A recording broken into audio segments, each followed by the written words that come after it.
Em nome do Pai, do Filho e do Espírito Santo. Amém. Ave Maria, cheia de graça, o Senhor é convosco. Bendita sois vós entre as mulheres, e bendito é o fruto do vosso ventre, Jesus.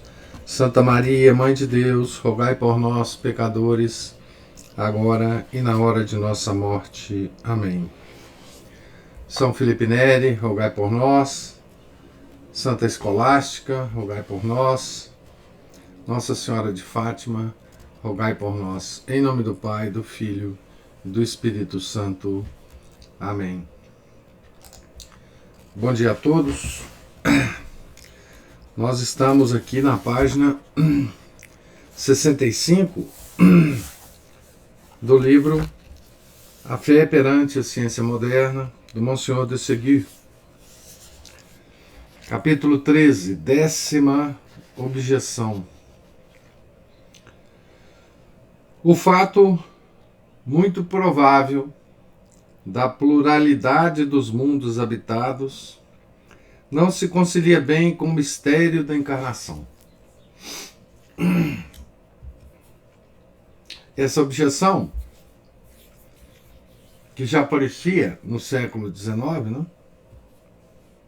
Ela ganhou muito combustível, né? No século XX e, curiosamente, está ganhando ainda mais combustível, né?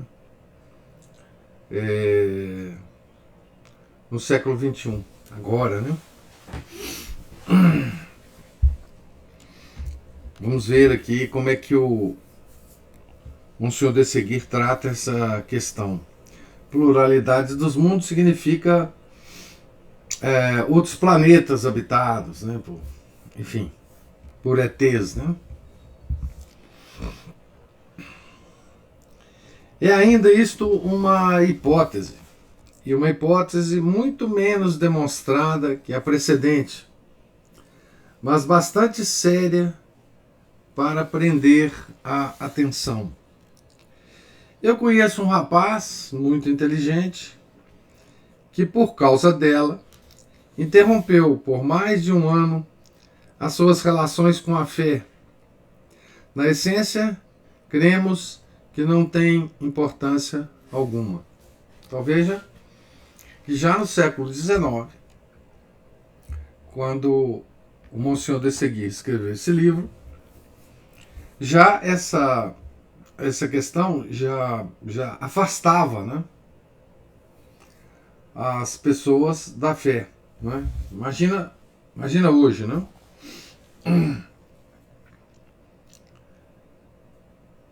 Esta hipótese da pluralidade dos mundos habitados, sendo verdadeira, é considerada por alguns como inconciliável com o mistério da encarnação e da redenção. Examinemos de perto esta dificuldade. Notemos primeiro que a habitação das esferas celestes por criaturas inteligentes, capaz como nós de amar, de conhecer, de servir a Deus e de entrar no céu, está longe de ser verdadeira. Direi mesmo que é pouco provável, e este sentimento parece-me razoável. Com efeito, nada tão lógico como concluir do conhecimento do conhecido para o desconhecido, de certo para o duvidoso.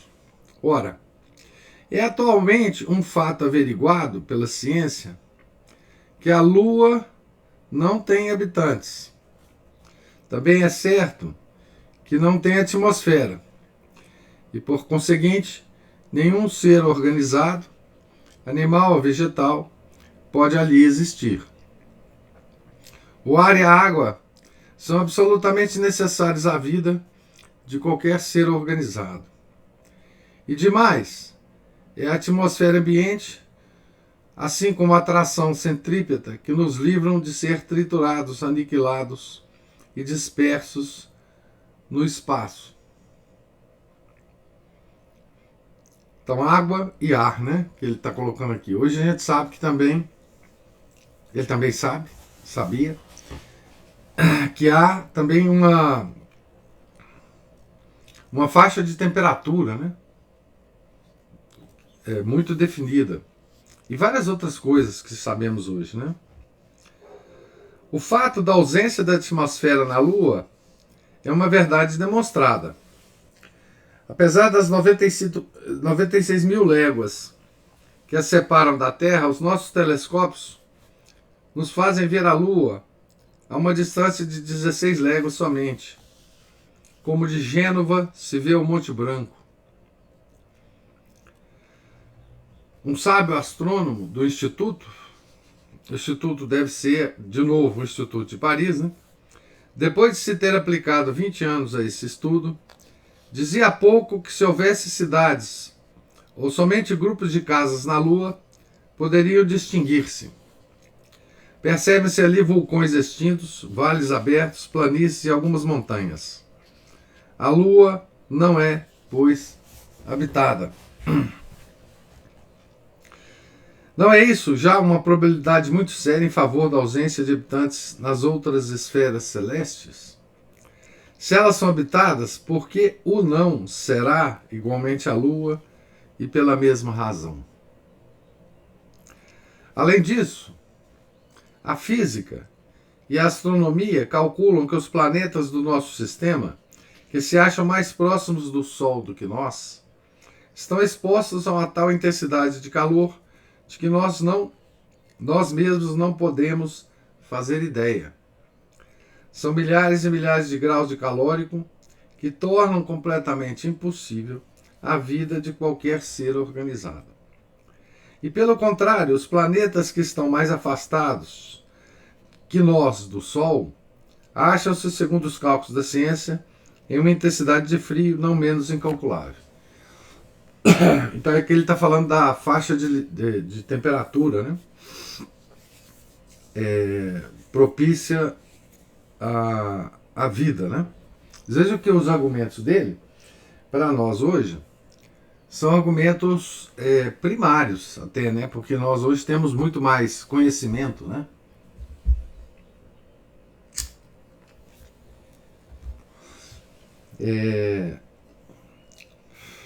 Do que ele tinha, né? Não porque nós fomos na Lua, né? Não é isso, não.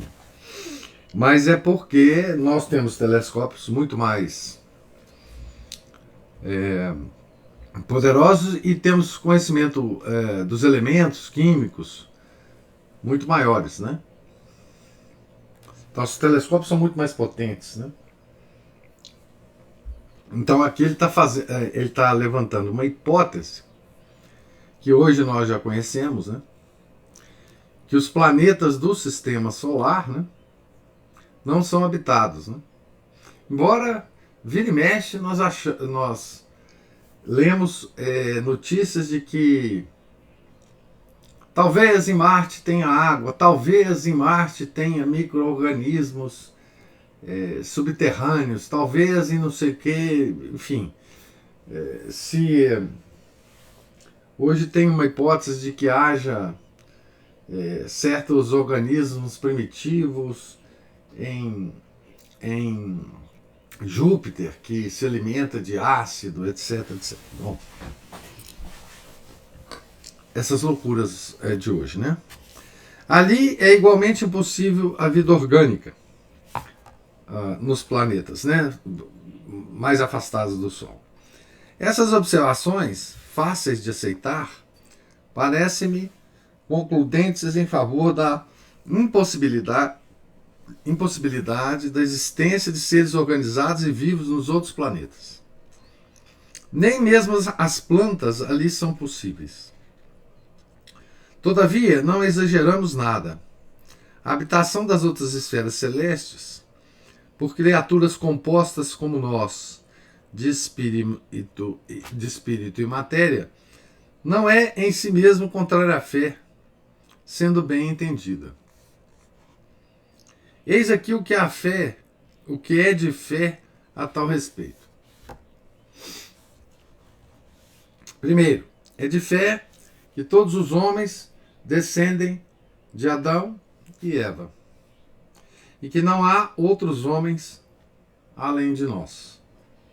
Se as esferas celestes são habitadas, não o são, de certo, por homens, e não o podem ser também por puros espíritos e por almas, porque os espíritos não têm necessidade de habitações materiais.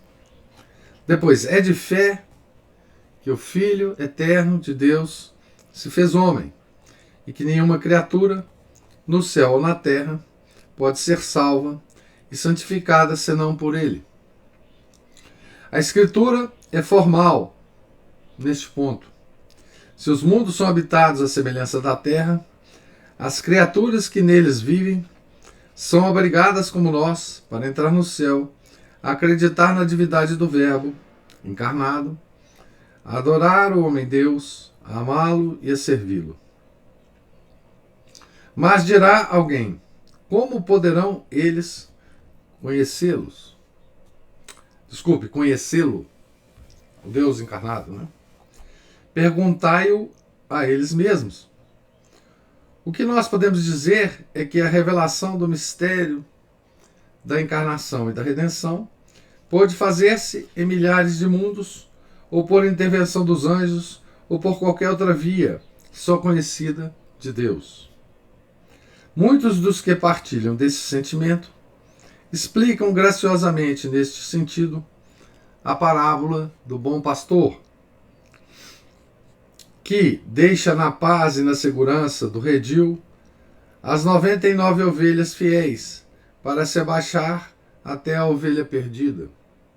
Fatiga-se e apoquenta-se em buscá-la, e a reconduz em triunfo ao aprisco, onde tinha deixado as outras.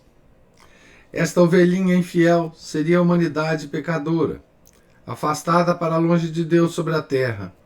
As 99 ovelhas fiéis seriam a multidão das criaturas orgânicas, povoando todos os mundos. Quanto a mim, devo dizer que até achar a prova muito positiva do contrário, não considero, pois, como séria a hipótese menos provável, ainda que possível, e mesmo grandiosa, da habitação das esferas celestes. Adorando com submisso amor e verdadeira fé ao meu Senhor, meu Redentor e meu Deus, Jesus Cristo, ocupo-me em coisas que conheço e não quero lançar-me ao desconhecido, arriscando-me a perder nesta sublime empresa o juízo e a fé. Direi ainda uma palavra àqueles que perguntarem por que razão essa infinidade de astros, de sóis, de planetas, etc., se não são habitados. Nós respondemos que de uma parte não custa mais ao poder imenso de Deus criar milhões de mundos do que um pequeno grão de areia. E por outra parte, que é perfeitamente digno de sua infinita sabedoria, dar-nos, por essa imensidade maravilhosa, uma ideia da sua grandeza, bem como da inefável magnificência do verdadeiro céu, que a sua misericórdia nos prepara para a eternidade. Ana Paula está dizendo exatamente o que o senhor disse ontem. Não sei exatamente, mas enfim, vamos discutir isso aqui daqui a pouco. O céu dos astros não é certamente demasiado belo para servir de cúpula à terra, onde habitam os filhos de Deus e onde reside corporalmente no sacramento do amor esse Senhor Jesus adorável e adorado, verdadeiro Deus, com o Pai eterno e com o Espírito Santo, que fez tudo do nada e que sustenta, pelo seu poder infinito, todas as criaturas do céu e da terra.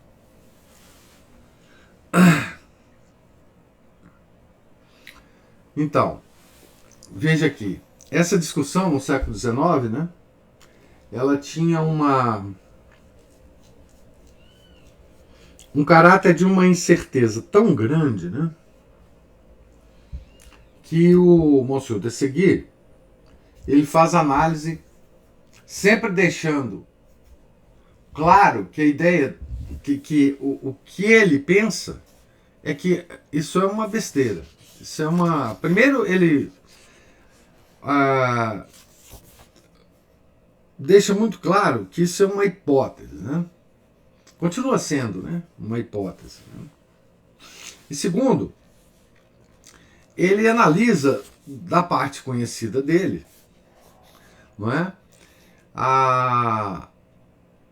O sistema solar, né? Tá certo? O sistema solar não é habitado. Hoje a gente sabe disso, né? Ele analisa a Lua, depois os planetas, né? Mas ele deixa a hipótese aqui de que possa haver os mundos habitados, né? Os mundos habitados. Ele, inclusive, diz aqui, né, que muitos dos que partilham esses sentimentos, que há mundos habitados, cita a parábola do bom pastor, né, para justificar. Né?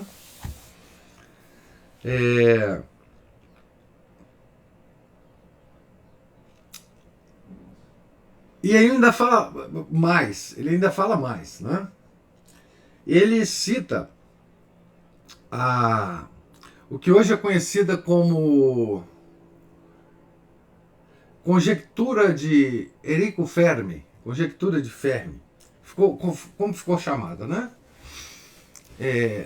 A conjectura de Fermi é uma coisa tão boba, tão idiota, que eu acho que até o próprio Fermi deve ficar com raiva dessa conjectura estar no nome dele. Né? Diz a história que o Enrico Fermi, grande físico, quando ele estava lá naquele deserto americano, naquele programa secreto da bomba atômica, não é?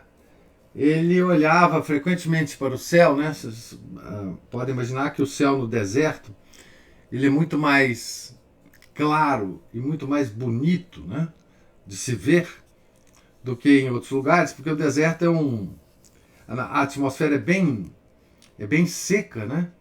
E a água tem um efeito de dispersão da luz que impede um pouco a gente ver os detalhes do céu, né? Principalmente a olho nu, mas também através de telescópios. Né? Os telescópios, normalmente, os grandes telescópios são montados em áreas desérticas, né? Justamente por causa disso, por causa da água da atmosfera. Mas então estava lá o Enrico Fermi contemplando, né, aquela abóbada celeste maravilhosa, né? E ele fez o seguinte observação, que ficou sendo chamada, né?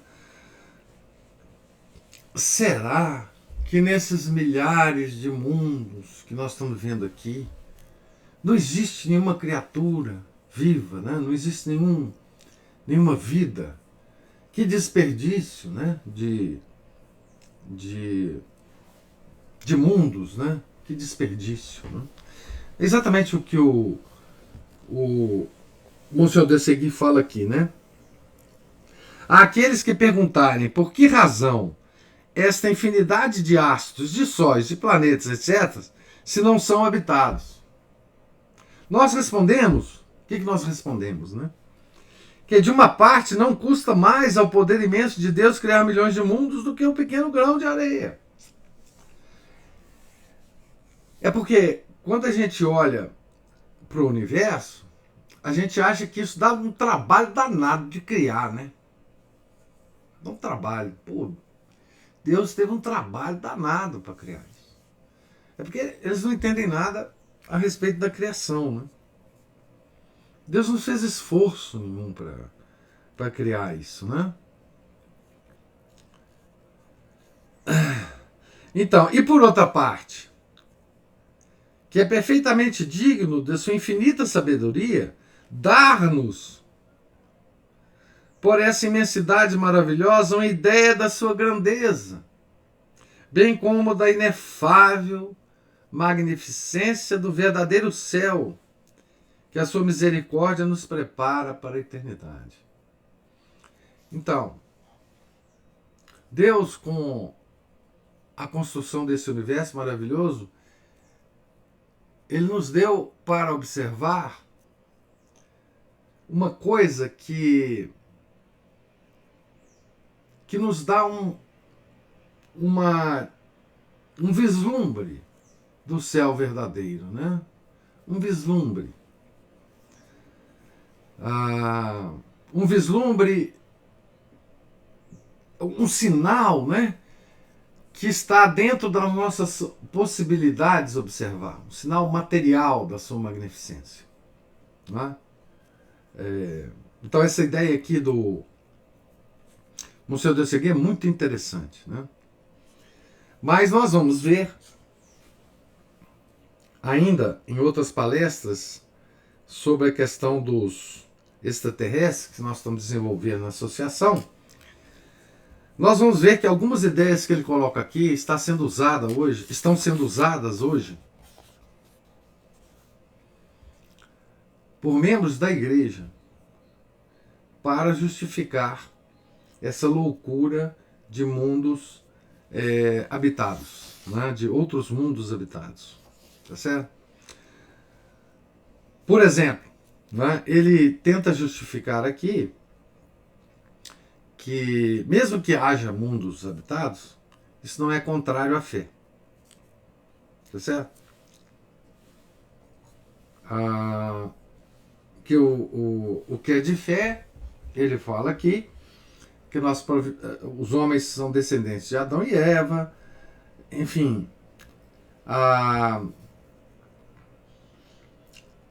que nós só nos salvaremos através de nosso Senhor Jesus Cristo, nosso Redentor, etc, etc, etc. Pois é, o pessoal hoje está vindo com umas loucuras tão grandes. Os teólogos, né? Os tais teólogos astrônomos. Hoje existe, desde o século XVI, XVII, né, o Vaticano tem seus observatórios, né, astronômicos. Né? Os jesuítas sempre cuidaram dessa parte no Vaticano. Os jesuítas sempre foram bons astrônomos, né, cientistas mesmo. E hoje há uma casta de astrônomos jesuítas que estão defendendo, né, a pluralidade dos mundos. Então, a própria igreja hoje, digamos assim, né, defende, através de seus astrônomos, infelizmente, né, essa loucura da pluralidade dos mundos. E chegam a loucuras de afirmar, por exemplo, que se houver, né, extraterrestres, seres inteligentes em outros planetas, talvez Nosso Senhor tenha nascido simultaneamente, né, o Verbo encarnado, tenha nascido simultaneamente nessa pluralidade de mundos para salvar lá os ETs. Né? Então hoje tem uma confusão, tem uma loucura chamada exoteologia, né? Que se refere à teologia dos exoplanetas, que são os planetas fora do sistema solar habitados. Né? Então, hoje a coisa está tão essa loucura está tão desenvolvida, então, que existem até exoteólogos, né?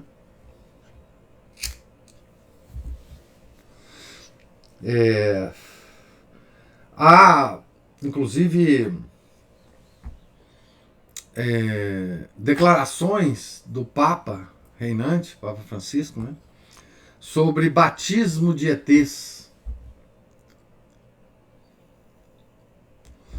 Então, esse assunto hoje é um assunto ele é um assunto tão complexo, né? Por isso nós estamos fazendo as nossas palestras sobre esse assunto hoje. Recentemente teve uma notícia é, que a NASA teria contratado 24 teólogos para analisar teólogos. Eu não sei exatamente que tipo de teólogo, né? Para analisar o impacto que teria nas religiões do mundo. Então eu imagino que eles devem ter contratado teólogo católico, teólogo protestante, teólogo islâmico, teólogo judeu, teólogo, sei lá, espírita, teólogo da nova era, teólogo, sei lá de que coisa está por aí, né?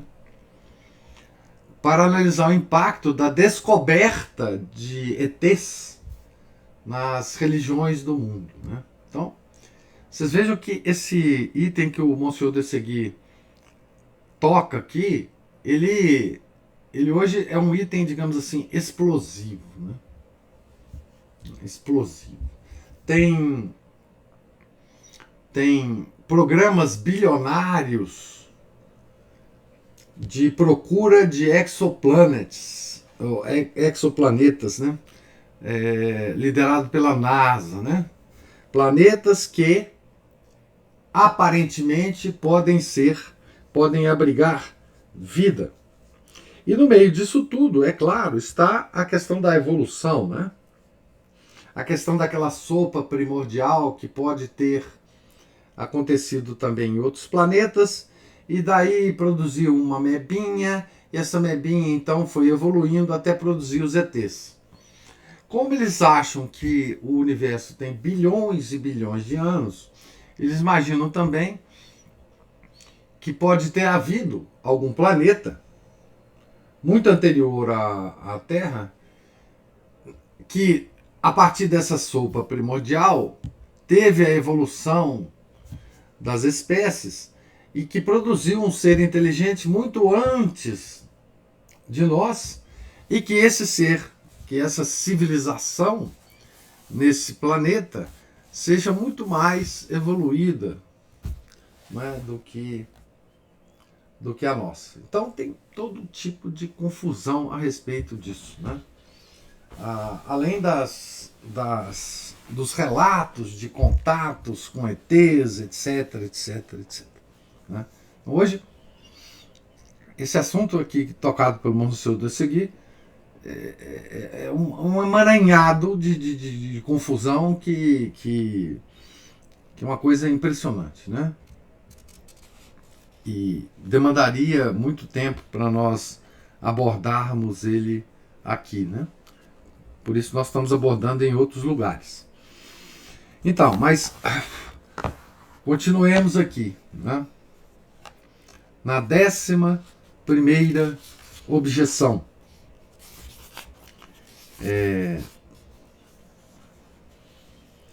Capítulo 14. A ciência não encontra em parte alguma os lugares do céu, do inferno e do purgatório. Eu bem o creio. Não é a ciência, mas sim a fé que é permitido descobri-los. A ciência não pode descobrir as coisas sobrenaturais, assim como a fé não pode descobrir as coisas naturais.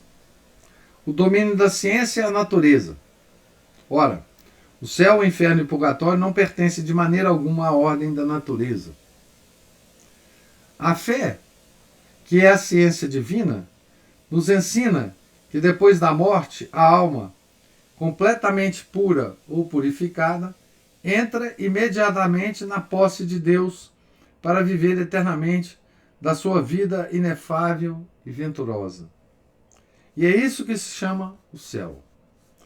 Ela nos ensina que a alma em pecado mortal entra imediatamente na eternidade desgraçada, na separação total de Deus, na perda irreparável da felicidade e no sofrimento do fogo, castigo formidável do pecado.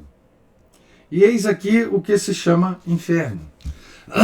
Ela nos ensina, enfim, que a alma em estado de graça, mas cujas faltas não foram ainda suficientemente expiadas, passa pelo fogo e pelo sofrimento do purgatório por um tempo mais ou menos longo, conforme as exigências da justiça e da santidade divina, antes de entrar na bem-aventurança celeste. O céu, o inferno e o purgatório pertencem a essa ordem de realidades, que se chamam espirituais, em oposição às realidades corporais e visíveis. Pertencem às grandes realidades sobrenaturais, que os nossos olhos não têm o direito de ver aqui, embaixo, que os ouvidos não têm o direito de ouvir, e que o homem pode conhecer e conhece sobre a terra, mas que não pode compreender. E não pode compreender isto, pela simples razão de que, sendo coisas sobrenaturais, excedem os limites da razão humana, da razão natural. Essas grandes realidades não são de modo algum pertencentes à ordem terrestre, que se vê, que se toca, que se descobre debaixo do escalpelo e pela ponta do microscópio ou do telescópio. Buscá-las por esses meios mecânicos é loucura e estupidez. O céu, o inferno e o purgatório são, primeiro que tudo, estados espirituais e sobrenaturais, onde a criatura se acha colocada pela vontade livre e positiva de Deus. Todo homem vindo a este mundo, toda criatura racional, é chamada, quer queira, quer não, a viver aqui na terra da vida de Deus, que é a graça. E corresponde à sua vocação. A criatura está neste mundo no estado sobrenatural de graça, germen do estado sobrenatural da glória. Ela está no caminho do céu e entrará no céu, isto é, no estado sobrenatural da bem-aventurança, da santidade e da alegria eterna. Se não corresponde, ou se corresponde imperfeitamente, a criatura fica nesse mundo no estado sobrenatural, ou seja, de pecado mortal, ou de alternativa entre o pecado e a graça, entre a morte sobrenatural e a vida sobrenatural. E por consequência necessária, entra no momento da morte no estado sobrenatural de punição dolorosa, eterna ou temporária, a que se chama inferno ou purgatório. O céu, o inferno e o purgatório são, pois, primeiro de tudo um estado. São também um lugar, mas um lugar de natureza e expansão absolutamente diferentes daquilo a que nós, sobre a terra, chamamos lugar. O céu é um lugar indivisível, ao mesmo tempo superior e inferior, que está inteiramente acima da criação visível, a qual é finita, e ao mesmo tempo ao alcance do cristão, perto da alma fiel. É como a alma e o corpo. A alma está muito acima do corpo. Existe, porém, nele. É espalhada por todo o corpo, que a limita e localiza, mas não ocupa nele lugar algum especial. Reside em todo o corpo, toda completa, se bem que nem por todas as partes desempenha as mesmas funções. Pode dizer-se, com toda a verdade, que o corpo é o lugar da alma. E com a mesma verdade que a alma, na sua qualidade de puro espírito, não ocupa lugar algum. Há uma união e uma intimidade incompreensível entre a alma e o corpo. E, ao mesmo tempo, há um abismo impenetrável entre a substância do corpo, que é material, e a substância da alma, que é espiritual. Assim é o céu em relação à terra. Olha, essa metáfora do Monsenhor de Seguir aqui é muito interessante, né? A respeito da palavra lugar, né? Como é que a gente pode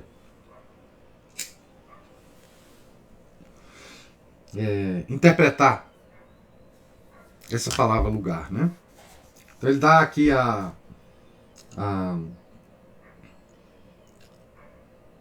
ele faz a comparação com a alma no corpo, né?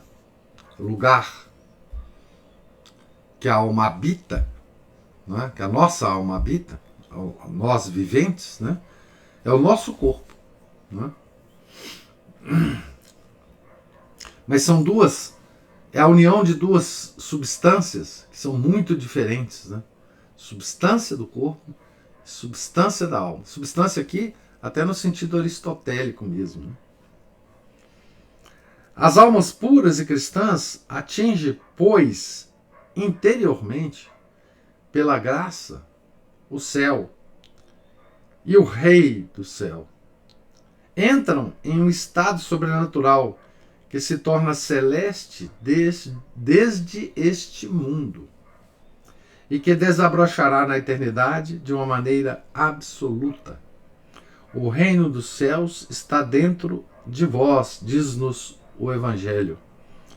Está igualmente acima de nós e acima de toda a natureza. Isso é um mistério, né? Ninguém entende isso. Ninguém. O que nós dizemos do céu é necessário também dizê-lo do inferno e do purgatório.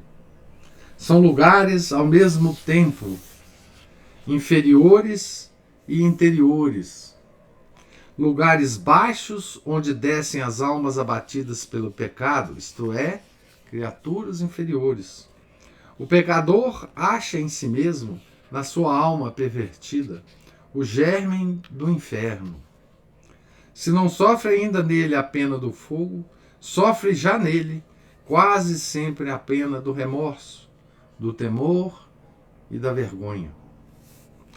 O fogo do inferno e do purgatório é um mistério terrível.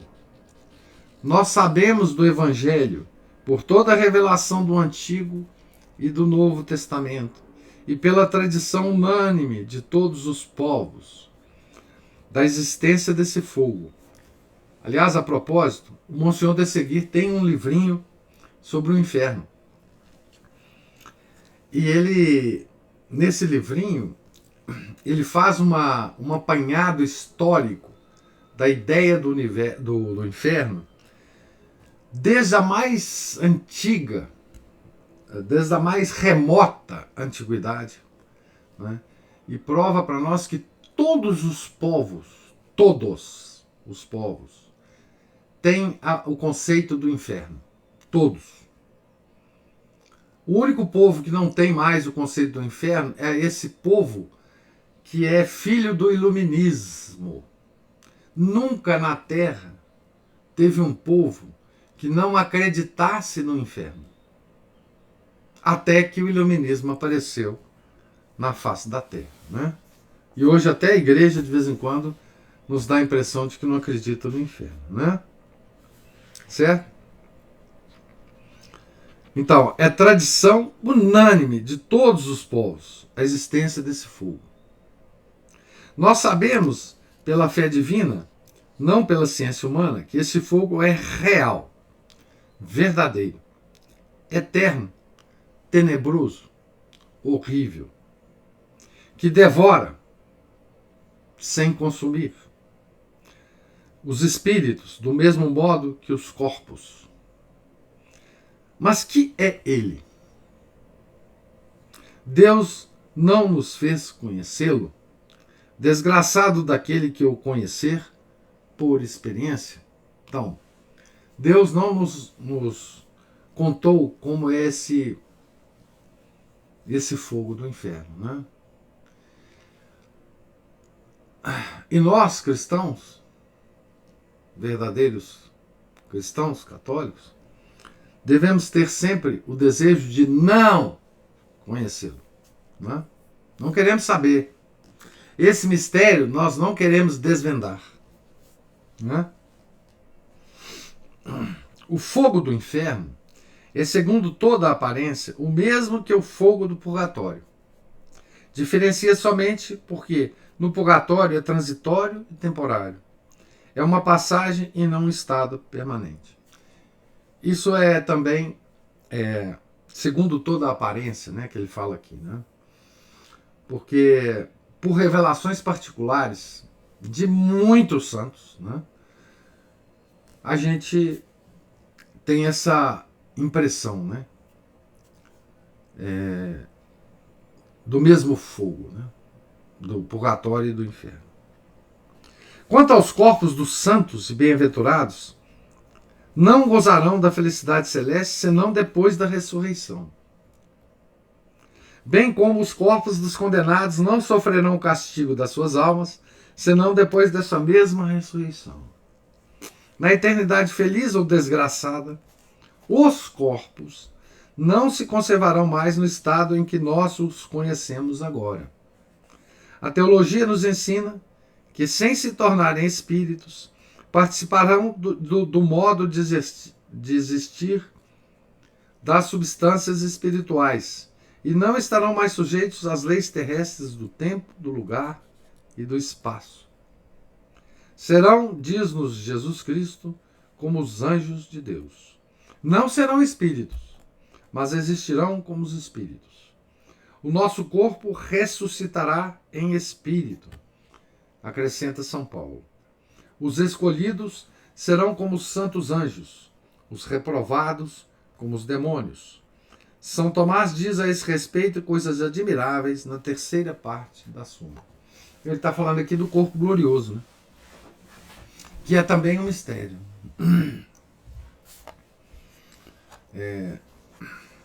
Existem passagens, né, do Evangelho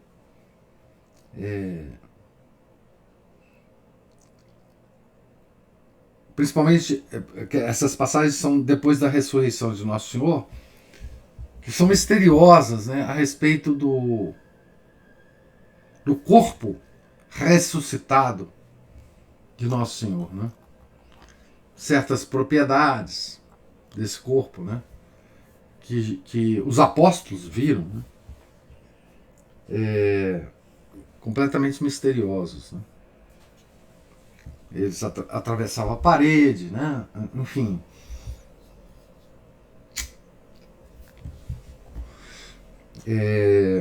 Mas isso é mistério, esse corpo glorioso, né?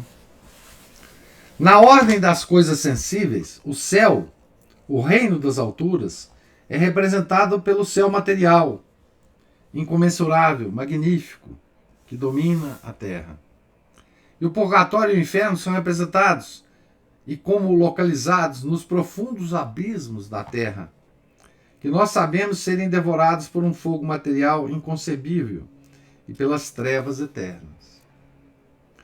Esses abismos ardentes estão na mesma relação para o inferno e para o purgatório, que o corpo está para a alma. É o seu lugar, se bem que essa maneira de falar seja muito inexata, por analogia, né, digamos assim. O céu está onde está Cristo. Sobre a terra, o céu está onde se acha o Santíssimo Sacramento, onde Cristo influi e opera, onde estão as almas justas e fiéis. Então, na terra, né? Hoje, agora, na terra, o céu está onde se acha o Santíssimo Sacramento. Isso é uma coisa que a gente às vezes esquece, né? Então, o céu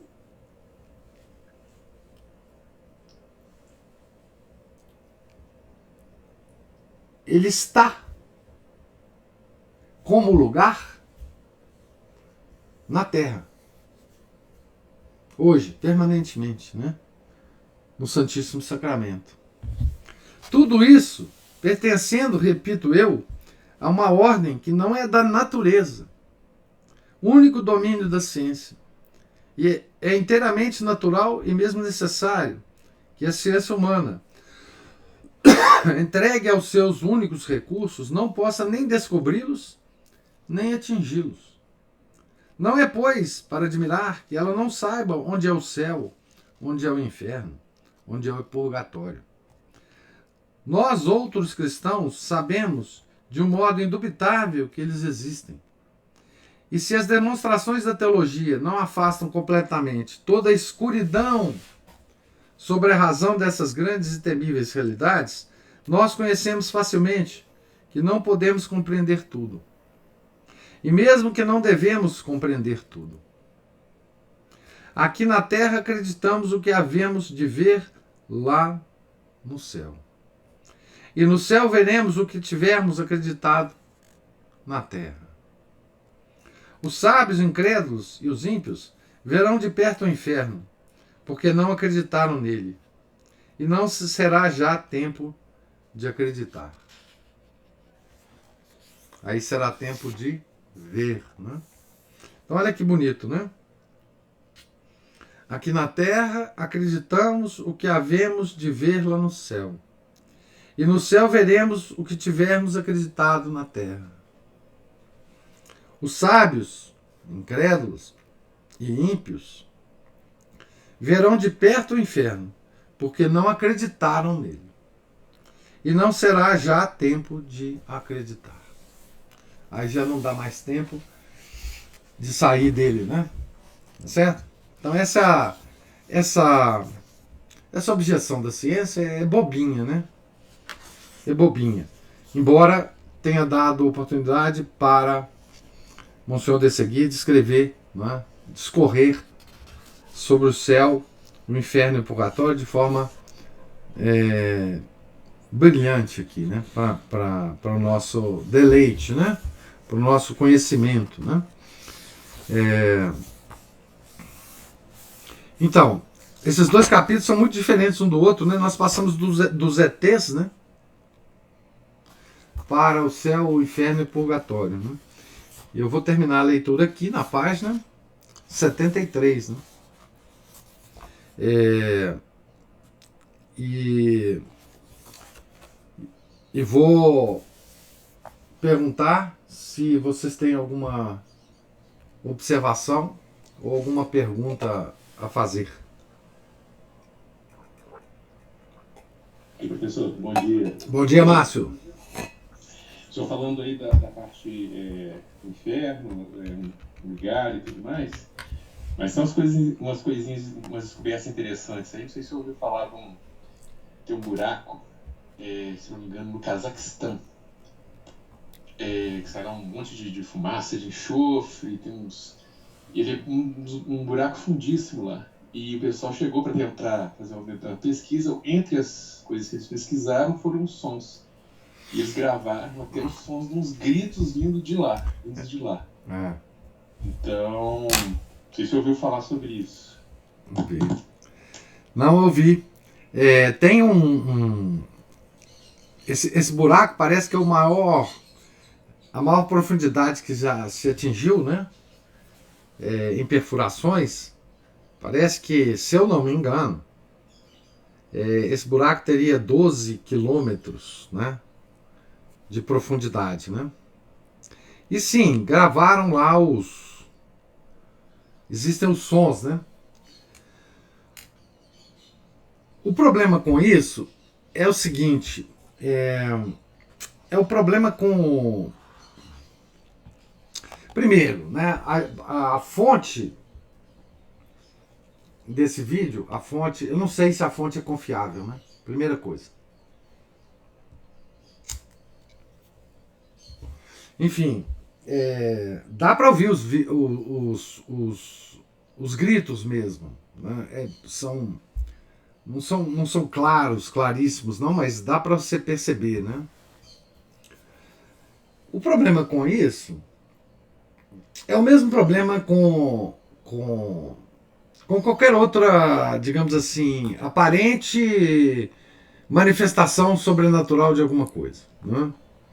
Para nós, católicos, que diferença isso faz, né? Nós já acreditamos nisso, né? Pensemos bem aqui.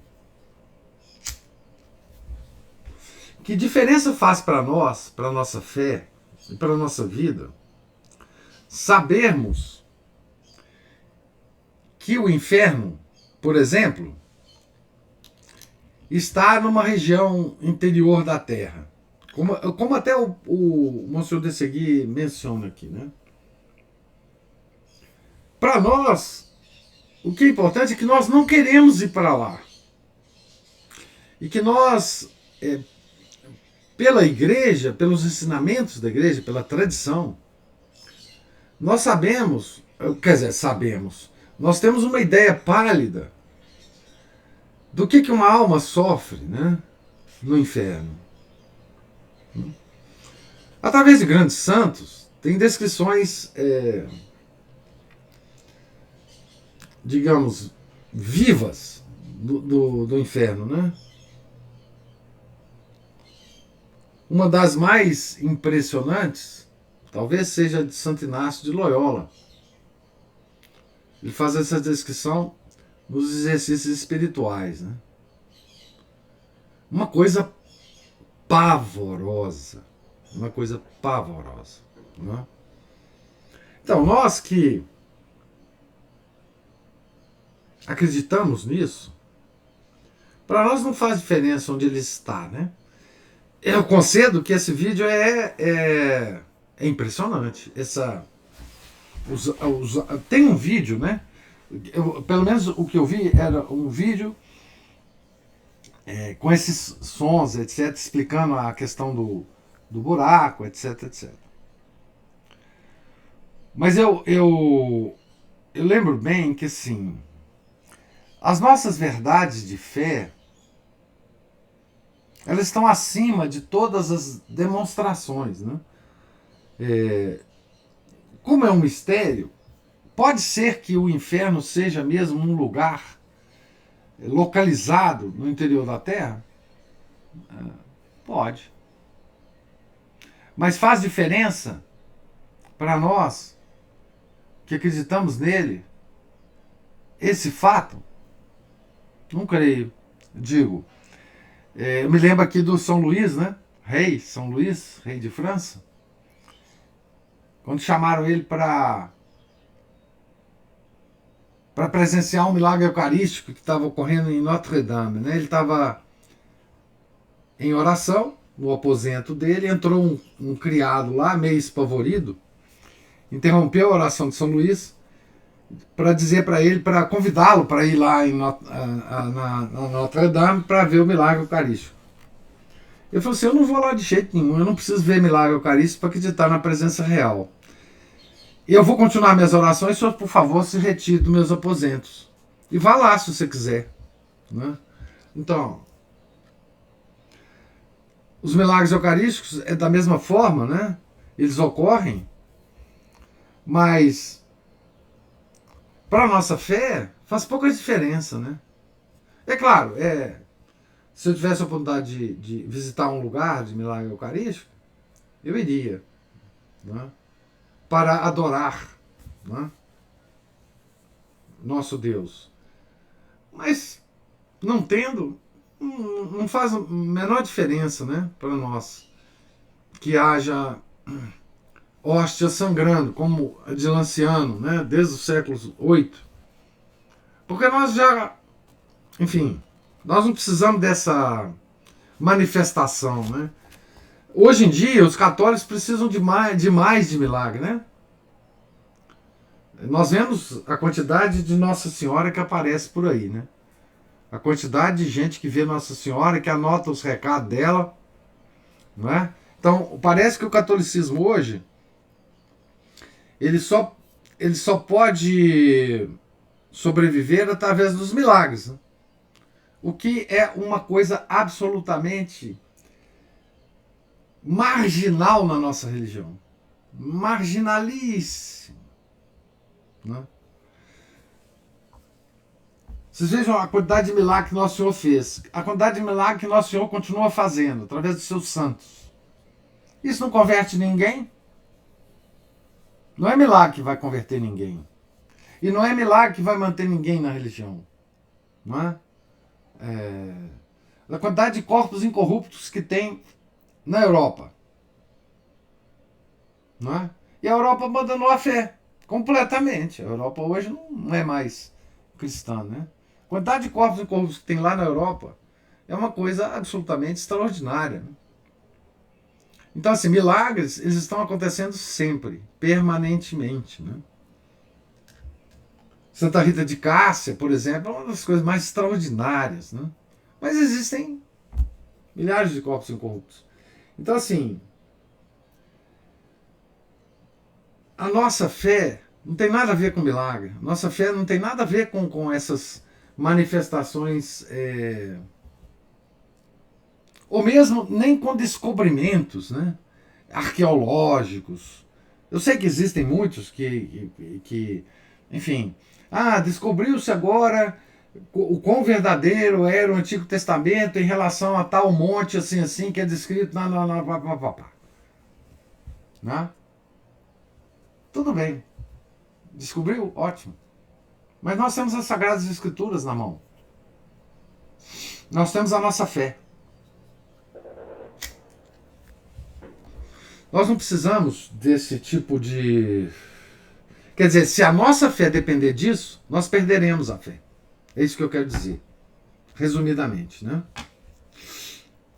Se a nossa fé depender da ciência, seja ela qual for, arqueológica, histórica,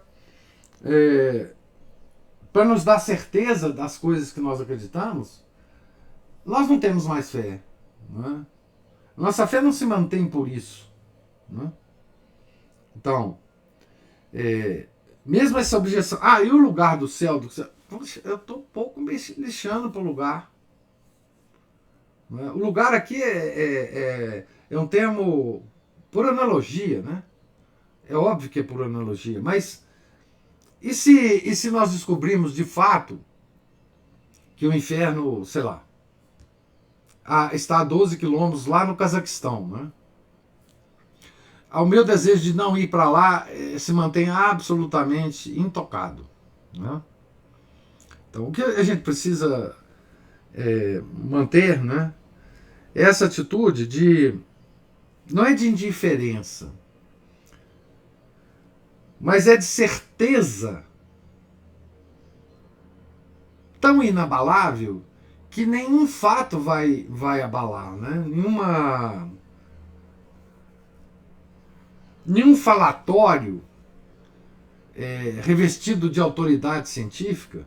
Porque, veja, quando a gente diz, né, que a autoridade científica ela não toca a nossa religião, é por um lado ou por outro. Não é porque essa autoridade científica está agora dizendo que a gente tem razão que a gente vai ser tocado por isso, né?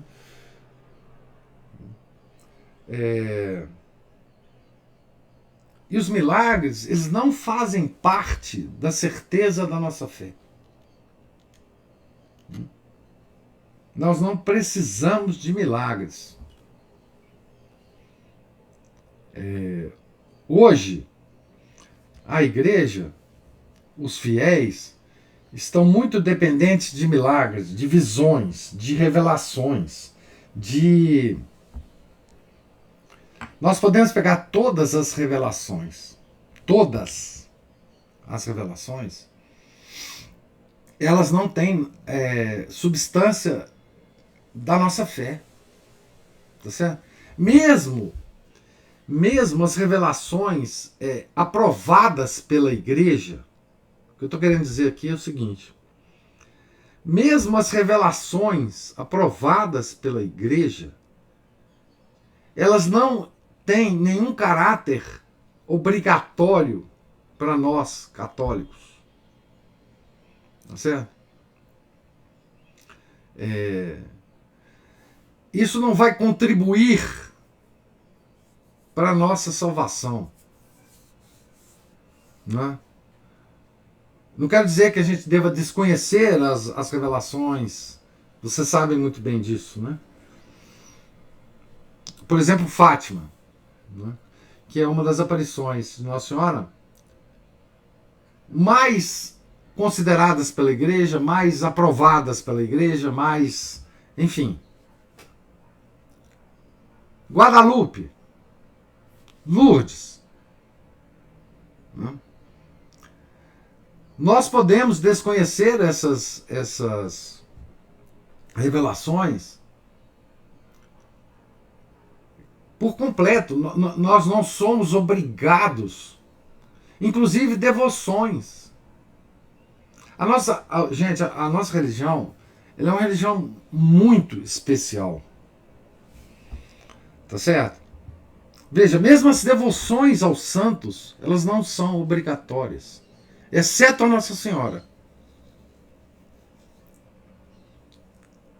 Tá certo? As devoções, nenhuma devoção é obrigatória para nós. Devoção aos santos. A nossa fé, ele é muito exigente. Né? Quer dizer, de certa forma, vamos falar vamos usar uma expressão assim, a nossa fé é muito seca. Ela não tem baboseira. Ela não tem molhinho. Ela não apela à nossa sensibilidade. Ela apela à nossa vontade. É muito rígida. Ela não tem florzinha. Ela não tem coisa fofinha. Ela é dura. Tá certo? Não estou dizendo que todas as devoções não são maravilhosas. Não estou dizendo nada disso. Né? Eu mesmo sou. Aliás, eu sou devoto a todo santo que eu leio a vida, eu fico devoto dele. Né? Mas o meu santo de devoção, que minha mãe me deu como santo de devoção, é Santo Antônio, está aqui atrás, né? Meu nome, inclusive. Sou muito devoto de Santo Antônio. Mas não sou obrigado a isso.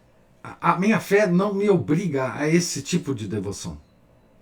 É claro que a igreja criou as devoções para apelar ao ser humano completo, né? Intelecto, vontade e sensibilidade. Né? A igreja não esquece que nós temos intelecto, vontade e sensibilidade. Né? Mas a nossa fé é mantida pela vontade e não por outras coisas. E não por outras coisas. Né?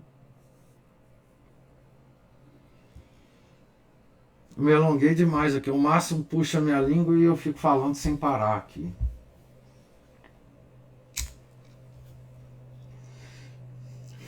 E eu falava o seguinte, professor.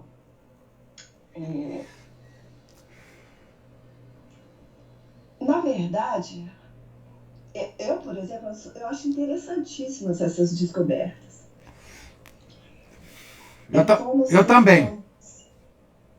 É igual uma ilustração num livro. Ela não é absolutamente necessária, mas ela ajuda muito a gente a compreender, né? Uhum.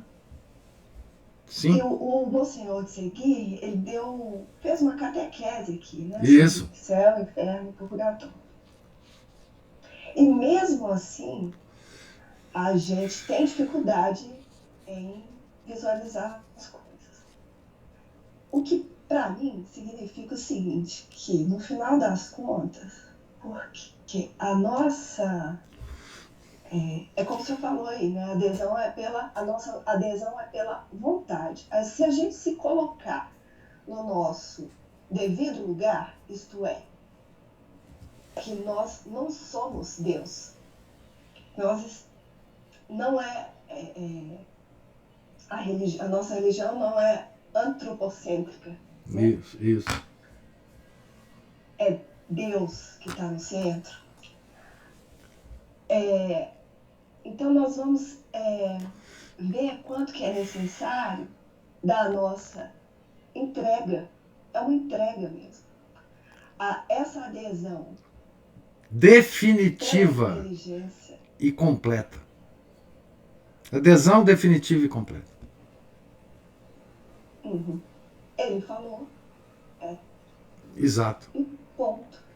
É só que a gente fica querendo, como a gente não tem como experimentar, né? Porque a gente conhece as coisas pelos sentidos, né? Isso. Então, por exemplo, quando você recebe a comunhão, você não vê, não sente a modificação que ela faz na sua alma. Nada.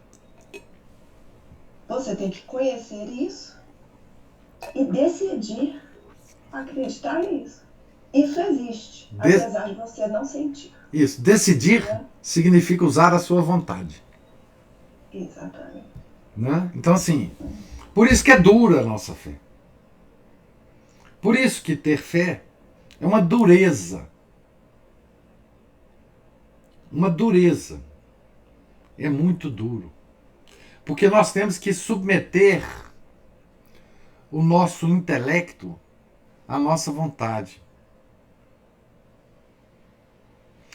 E uma das mortificações mais difíceis da gente fazer é a mortificação do intelecto. Fazer penitência. Ah, não vou comer carne. Ah, não vou comer chocolate.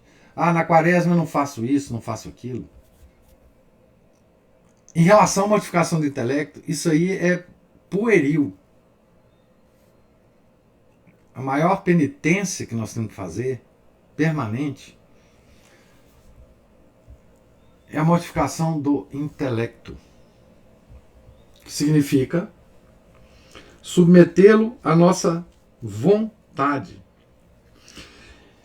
Isso tem a ver com o assunto que nós estamos tratando aqui, porque mortificar o intelecto é justamente manter a nossa fé, por mais que a ciência nos diga que tem evidências que vão contra a nossa fé. Nós sabemos que isso não pode existir. Não pode existir. Não é? Porque Deus escreveu um livro. A gente fica tão estimulados, né? Ah, comprei um livro hoje de um autor sensacional, né? E tem livros sensacionais mesmo, né? Nós mesmos falamos de muitos aqui, né? Mas tem um livro que foi escrito pelo nosso Criador, né? Tem 2 livros, né? Que foram escritos por ele, né? Que é as Sagradas Escrituras e a natureza criada. Os 2 livros. Então, nós temos que fixar a nossa vontade nisso. É claro que eu também fico extremamente... então vamos lá, né? O disclaimer aqui. É claro que eu fico interessadíssimo com essas coisas todas. Eu vejo essas coisas todas que me chegam, né?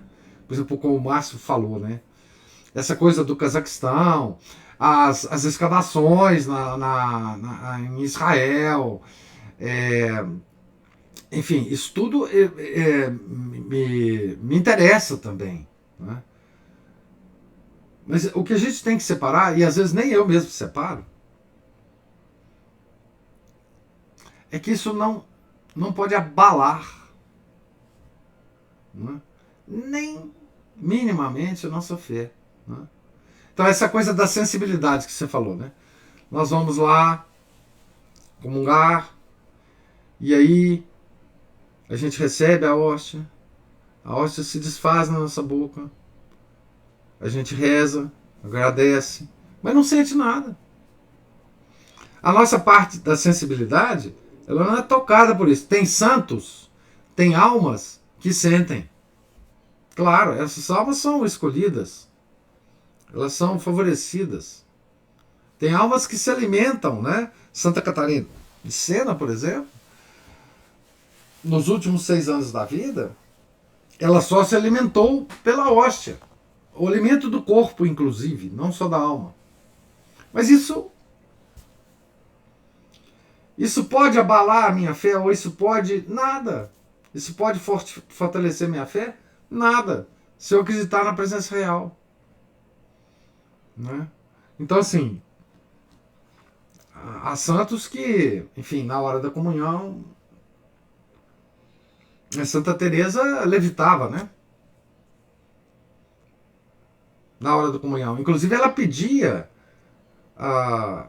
as irmãs, não é? Freiras lá do convento dela, para ficar do lado dela e segurar ela no chão. Porque ela não queria levitar. Ela não queria ter esse tipo de de manifestação nela, porque ela sabia que isso não era importante. Então as irmãs seguravam ela no chão, iam com ela lá do lado e seguravam ela no chão, né? Para ela não... Né? Os santos entram em êxtase, enfim, né? Padres que vão consagrar, Padre Pio, né? Que ia consagrar a hoste, ficava 4 horas em êxtase, né? Na hora da consagração, né? A missa dele era interminável, né? São Felipe Neri também, a mesma coisa, olhava um crucifixo e entrava em êxtase. Mas isso não é... Esse tipo de coisa é marginal, é lateral. Para nós, que não somos santos, não levitamos na hora da comunhão, não é? Não faz a menor diferença. Como não faz diferença nenhuma besteira que a ciência vá falar ou desfalar ou tentar, enfim, desmoralizar a nossa religião. Então, esse sentimentalismo que invadiu a igreja, que faz com que a gente procure Nossa Senhora em todos os lugares, videntes em todos os lugares, ficamos lendo o que Nossa Senhora nos falou por causa de tal vidente assim, e isso é loucura. Isso é romantismo, isso é gnose, isso é falta de fé. Falta de fé. Então, desculpe aí a forma de falar, mas eu não conheço outra forma de falar sobre a nossa fé que ela é muito dura. Ela é muito dura. Ela não alimenta a nossa sensibilidade. Não é para isso. Não foi para isso, né? Não é com as nossas emoções que nós vamos chegar no céu. É com decisões da nossa vontade, né? E isso é duríssimo. Eu concordo que isso é duríssimo. Eu concordo que, enfim, por isso que eu gosto de Santa Teresinha do Menino Jesus. É uma santa que viveu atormentada por securas espirituais.